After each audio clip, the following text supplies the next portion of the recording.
বস্তা কাউন্ট খাই কিনা না খাইতে লিখিস না এটা গিয়ে দেখি 2 লাখ খাইয়া শেষ করছে থেকে আর 2 লাখ দিবে না এটা মতো দাও না খাইলে খাওয়ার একটা সিস্টেম আছে খাইয়া যখন মাছটা যাইবি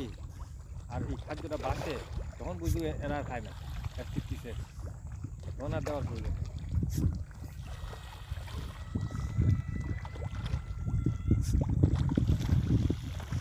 ইনো আমার মনে হয় শ্বাস করলে মিনিমাম 50 টাকা করলে এই ধরেন মনে হয় যে আবার কি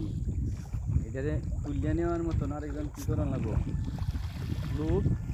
তাহন লাগবো এনে মনে হয় যে 2 জন লোক রাখিয়া আরেকজন লোক নিজে থাকলে 3 জন লোক মনে করেন রাত্রে না 3 জন লোক টাকার দরকার দিয়ে আমাদের 2 জন লোকের দেখার লাগিয়া লোক নিলে গোল করছি যাতে ফ্যামিলি টাকার মতো তুলে হলে কেন ইনো করে রাখলাম মনে করেন বাতিতে রইল বাতিতে বলে রইল রান্না খাইল রইল